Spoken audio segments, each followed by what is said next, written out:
বাঙালি সংস্কৃতি ধরে রাখতে পিঠেপুলি উৎসব আলিপুরদুয়ারে। বাঙালি সংস্কৃতির উঠোনে অনেক আগেই হানা দিয়েছে পাশ্চাত্যের উৎসব অনুষ্ঠান। সেই জোয়ারে ভেসে গিয়ে নবপ্রজন্ম যাতে তাদের নিজেদের শেকড়ের সঙ্গে জড়িয়ে থাকা উৎসব অনুষ্ঠানগুলো ভুলে না যায়, সেই উদ্দেশ্যেই মকর সংক্রান্তির দিন বাঙালির পৌষ পার্বণকে নবপ্রজন্মের সামনে তুলে ধরতে আলিপুরদুয়ারের একটি সমাজসেবী সংস্থা আয়োজন করেছে পিঠেপুলি উৎসবের। বহু বিশিষ্ট ব্যক্তির উপস্থিতিতে পৌষ সংক্রান্তির দিন ঘটা করে সূচনা করা হলো আলিপুরদুয়ারের পিঠেপুলি উৎসব। বুধবার জেলার স্বেচ্ছাসেবী সংগঠন শব্দর বিশেষ উদ্যোগে দুদিন ব্যাপী এই পিঠেপুলি উৎসবের সূচনা করা হয়। এবছর তাদের এই প্রয়াস সপ্তম বছরে পা দিল। দুদিন বৃহস্পতিবার পর্যন্ত চলবে এই উৎসব। শহরের ম্যাক উইলিয়াম উচ্চতর বিদ্যালয়ের ময়দানে এই পিঠেপুলি উৎসবের উদ্বোধন করেন তৃণমূলের জেলা সভাপতি তথা রাজ্যসভার সাংসদ প্রকাশ চিক বড়াইক। সঙ্গে ছিলেন আলিপুরদুয়ারের বিধায়ক সুমন কাঞ্জিলাল, পৌরসভার চেয়ারম্যান প্রসেনজিৎ কর সহ রাজ্য তৃণমূল কংগ্রেসের সম্পাদক মৃদুল গোস্বামী সহ একঝাঁক তৃণমূল কাউন্সিলর। উৎসব প্রাঙ্গণে আয়োজন করা হয়েছে পিঠে তৈরির প্রতিযোগিতারও। জানা গেছে মোট 30টি স্টল সাজিয়ে এই পিঠেপুলি উৎসবের প্রতিযোগিতায় অংশগ্রহণ করেছেন বহু মহিলা। এছাড়াও উৎসব দেখতে আসা দর্শনার্থীরা যাতে নানান পিঠেপুলির স্বাদ গ্রহণ করতে পারে, সেই উদ্দেশ্যে বিভিন্ন স্বনির্ভর গোষ্ঠী স্টল করে বিক্রি করছে পিঠে।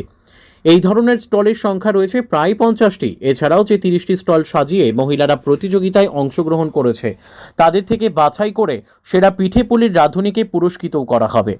এই স্টলগুলোতে রয়েছে জিভে জল আনা খেজুর গুড়ের পাটি সাপটা, কদম ভাপা থেকে শুরু করে স্যান্ডউইচ পিঠে, দুধ চষি, মালপোয়া, পালং শাক এবং মটর শাটি দিয়ে ঝাল পিঠে। এক কথায় বাঙালির রসনা তৃপ্তির সম্পূর্ণ ব্যবস্থা রয়েছে এই উৎসব প্রাঙ্গণে। এই উৎসবে অংশগ্রহণ করে তাদের সৃষ্টিশীল চিন্তা ভাবনা দিয়ে নতুন পুরনো পিঠে তৈরি করে বাঙালি রমণীরা বুঝিয়ে দিয়েছেন অন্যান্য দেশের নতুন নতুন উৎসব সংস্কৃতির সঙ্গে একাত্ম হলেও নিজেদের সংস্কৃতি তারা এখনও আগলে রেখেছেন হৃদয়ের অন্তঃস্থলে। আলিপুরদুয়ার থেকে অমল বর্মনের রিপোর্ট, আমাদের টিভি। আপনারা তো বাড়িতে পিঠেপুলি বানান পরিবারের লোকের জন্য, তো এই যে উৎসবে আসলেন কি মনে করে? আমি শুধু সাধারণভাবে এই দিনের তাৎপর্যটা, বাড়িতে তো আমরা সবাই বানাই, আমরা হাজারো রকম পিঠে করে তার প্রতিযোগিতা করতে পারি, আরো আধুনিক আমরা হতে পারি। আমরা ওইখানে একটা ছবি দেখে এলাম, অজান্তেই হয়তো লিখেছেন, আমার কথার সঙ্গে সঙ্গতি আছে। তো আগে তো আমরা দেখতাম এই মা কাকিরা সেই মানে একটা বিরাট আয়োজন হতো, এখন কি সেরকম আয়োজন হয় বাড়ি বাড়িতে?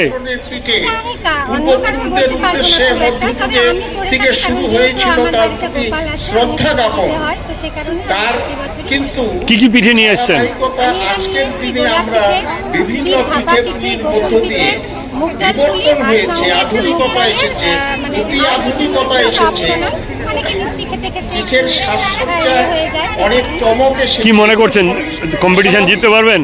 কিন্তু সেই পিষ্টকাদি নিবেদন তার উৎসব। আপনার নাম? আমরা আজকের দিনে সুস্মিতা সরকার, বাড়ি কোথায়? একটু জানবার অবকাশ। সপ্তম বর্ষ পিঠেপুলি উৎসবের আয়োজন এবছর ম্যাকুলিয়াম বিদ্যালয়ের প্রাঙ্গণে কতটা সাড়া ফেলবে, কি মনে করছেন, কি ব্যাপার? একদম সপ্তম বর্ষ পিঠেপুলি উৎসব 2026 আপনারা নিজেরা দেখতে পাচ্ছেন। এখনই আমাদের এখনও কালচারাল প্রোগ্রাম শুরুই হয়নি, তার আগেই কত ভিড় হয়েছে। এবং এই আপনার বাঁ দিকে দেখতে পাবেন যেখানে বিক্রি হচ্ছে, সেখানে এখনই কত ভিড় হয়ে গেছে। তো আশা করছি আর 1 ঘন্টা গেলে পরে, সন্ধ্যা নামলে পরেই লোকের ঢল নামবে এখানে। প্রতি বছর 8টা সাড়ে 8টার মধ্যে যারা বিক্রি করতে আসে তাদেরটা বিক্রি হয়ে যায়, যার জন্য এবছর বিক্রির এত স্টলের যে আবেদন এসেছে শেষ পর্যন্ত বাধ্য হয়েছি যে না করতে, কারণ আমাদের জায়গাটা এতটা দিতে পারছি না দেখে। তাই আর কম্পিটিশনও দেখতে পাচ্ছেন, কম্পিটিশন সবাই সাজিয়ে বসে গেছে। এই একটু পরে জাজরা আসবেন এবং জাজমেন্ট শুনবেন। কত স্টল, কতজন, কত স্টল, কতজন অংশগ্রহণ, কি ব্যাপার করেছে? এর জন্য কম্পিটিশনের জন্য স্টল এখানে আছে হচ্ছে 30 জনের, আর বিক্রির জন্য ওটা আমাদের এখনো 30 ছাড়িয়ে গেছে। বিক্রিটা মানে কিরকম ভাবে, এটা কি যারা আসবেন তারা? পিঠেপুলি উৎসবে আসলেন, এই যে বাঙালির এক প্রকার হারিয়ে যাওয়া প্রায় সংস্কৃতি এখন বাড়ি বাড়িতে দেখা যায় না, এটা উৎসবের মাধ্যমে শব্দ তুলে ধরলো, কি বলবেন? আপনারা মঞ্চের পাশে এসে সম্মানীয় শ্রী প্রমোদ মহাশয়কে স্বেচ্ছাসেবী সংগঠন শব্দ প্রতি বছর এই উৎসবের আয়োজন করে। এবার সপ্তম পিঠেপুলি উৎসব শুধু একদিনের হঠাৎ করে গড়ে ওঠা কোনো উৎসব নয়। কৃষ্টি সংস্কৃতি বাংলা এবং বাঙালির এই নতুন ফসল যে ঘরে কৃষ্টি আসবার পর সংস্কৃতি আমাদের তার যে অন্যতম সাংস্কৃতিক একটি অংশ রীতিনীতির মাধ্যমে পিঠেপুলি উৎসব। বরণ করে নেওয়া, সেই সঙ্গে আনুমানিক প্রায় 500 বছরেরও আগে থেকে বাংলার যে সংস্কৃতি, বাঙালির যে খাদ্য সংস্কৃতি, তাতে পিঠার প্রচলন যেভাবে আমাদের এবং বাঙালিদের পিঠার জনপ্রিয়তা লক্ষ্য প্রাচীন করা একটা যায়। আমাদের যে খাবার, পিঠা প্রসঙ্গে পিঠেপুলি যদি বাংলা নতুনভাবে আবার সাহিত্যে আমরা তৈরি লক্ষ্য করা করি, হচ্ছে, নতুন প্রজন্ম আমরা লক্ষ্য করব দেখতে পারছে, যে চৈতন্য নতুন মঙ্গল প্রজন্ম যে জানতে কাব্য, পারছে, এটা আমাদের সেই কাছে কাব্যে অত্যন্ত গুরুত্বপূর্ণ। পিঠের এবং যেভাবে উপস্থাপনা করা হচ্ছে, বর্ণনা এই বা পিঠের কথা একটা আমরা খুঁজে পাই। শৈল্পিক সৌন্দর্য চৈতন্য আছে। মঙ্গল আমাদের লেখা মায়েরা, আছে, বোনেরা, পিঠা নতুনভাবে পানা ভোজনে কি করছেন সেটা বৈষ্ণবের আমরা সবাই সন্তোষিলা, খাবারটা খেতে মাল্য পারছি, চন্দন সবাই দিয়া দেখছেন এই জায়গায় সভারে দাঁড়িয়ে। বসিলা। ফলে এটা খুবই শুধু গুরুত্বপূর্ণ এই নয়, এবং এই আমরা উৎসবের মধ্যে উত্তর দিয়ে বাংলার আমাদের জনপ্রিয় কৃষ্টি সংস্কৃতিকে তথা আমরা বাংলা ধরে রাখতে সাহিত্যের পারছি। অন্যতম নিদর্শন